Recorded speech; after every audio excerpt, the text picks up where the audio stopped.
oitavo ano. Aqui é a professora Janete Xavier, mais uma vez com vocês aqui para falar da coleção Descomplica Saberes da editora Saviesa. Bom, estamos agora falando do volume 3, capítulo 6. Você já conheceu as habilidades lá comigo no capítulo 5? As habilidades, conheceu também os descritores que compõem esse capítulo, não é verdade? Olha só, vamos direto para a apresentação da sugestão. E sabe por que eu estou aqui? Toda conversa, todo diálogo, em todos os capítulos, apresentando uma sugestão? Porque a BNCC, ela prioriza o desenvolvimento da proficiência leitora e por isso, então, nós aqui estamos para apresentar a vocês uma sugestão para que vocês aí em sala de aula possam desenvolver as etapas da proficiência leitora aqui sugerida. Bora lá? Essa imagem, ela vai dar assim uma canja, Será qual foi o texto que a professora Janete escolheu para a sugestão? Bora ver? Olha só, esse texto, ele serviu de suporte para a elaboração dos itens 13, 14 e 15 do volume 3, capítulo 6. Não podemos negar que o consumo faz parte de nosso cotidiano. É um fator importante no processo de desenvolvimento econômico, pois aquece o mercado e a produção, gera renda e empregos. Mas quando recebe o sufixo ismo, essa prática tão comum no nosso dia a dia vira uma doença. Atualmente, o consumismo não é tido como doença. É um hábito e estilo de vida aceito em nossa sociedade desde a infância,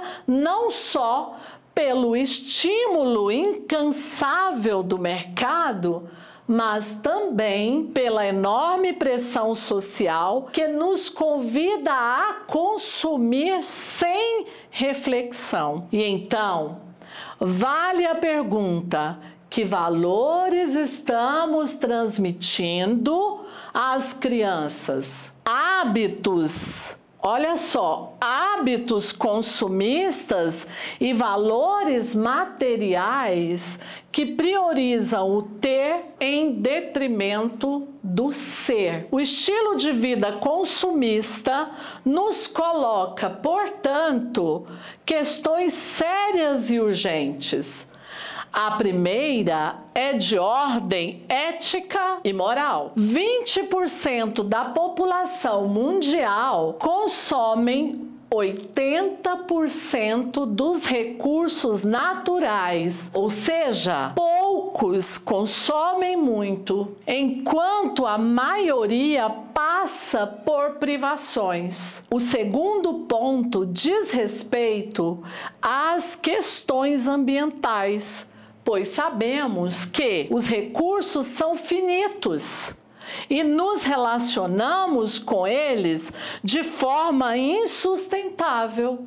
Por fim, não podemos deixar de mencionar os impactos emocionais que esse estilo de vida impõe aos sujeitos contemporâneos, que crescem acreditando na posse e oferta de objetos como sinônimo de felicidade e demonstração de afeto. Texto bacana, hein? Por isso eu escolhi para então fazer agora a proposta para vocês. Lembrando então que para a elaboração dos itens 13, 14 e 15, utilizou-se o descritor único para esses 3 itens.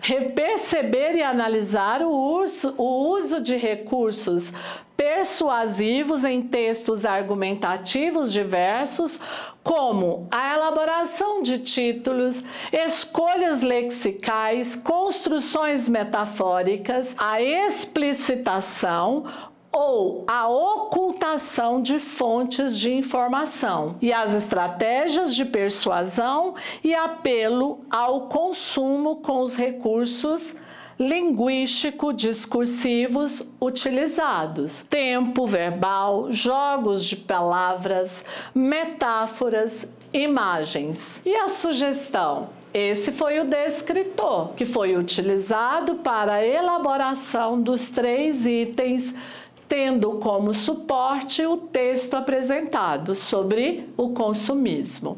Agora, a sugestão. Bora conhecer? Brainstorm inicial. Olha só, dividir a turma em grupos pequenos e pedir para que discutam e listem todas as situações do cotidiano em que o consumismo está presente. Exemplos: publicidade, redes sociais, comportamento de compra, entre outros.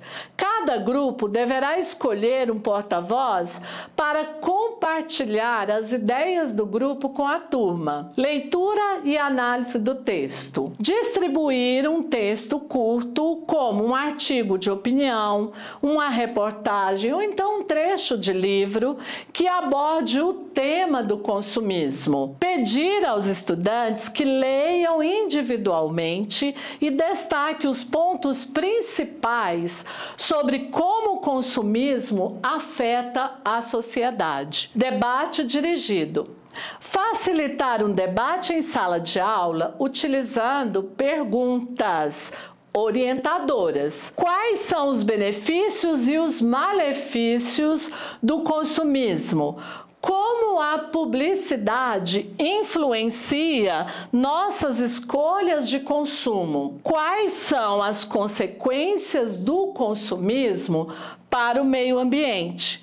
Existe uma relação entre consumismo e felicidade? Porque próxima etapa é uma produção textual. Pedir para que os estudantes escrevam um texto argumentativo sobre o tema do consumismo, utilizando as reflexões do debate e do texto lido como base. O texto deve conter uma introdução clara, desenvolvimento com argumentos bem estruturados e uma conclusão que apresente uma reflexão pessoal dos estudantes. Próxima etapa é um projeto colaborativo. Dividir em novos grupos os estudantes e propor a criação de uma campanha de conscientização, um vídeo informativo, uma peça teatral, entre outros formatos criativos.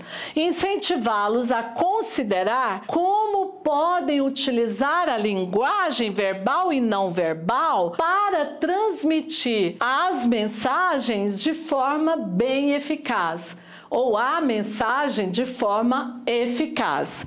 Esta atividade não apenas aborda habilidades linguísticas, como também estimula o pensamento crítico dos estudantes, dos alunos, sobre questões sociais contemporâneas, desenvolvendo competências essenciais conforme preconizado pela BNCC. Bacana? Gostaram da sugestão? Bem, eu fico por aqui. Obrigada. Até o próximo capítulo.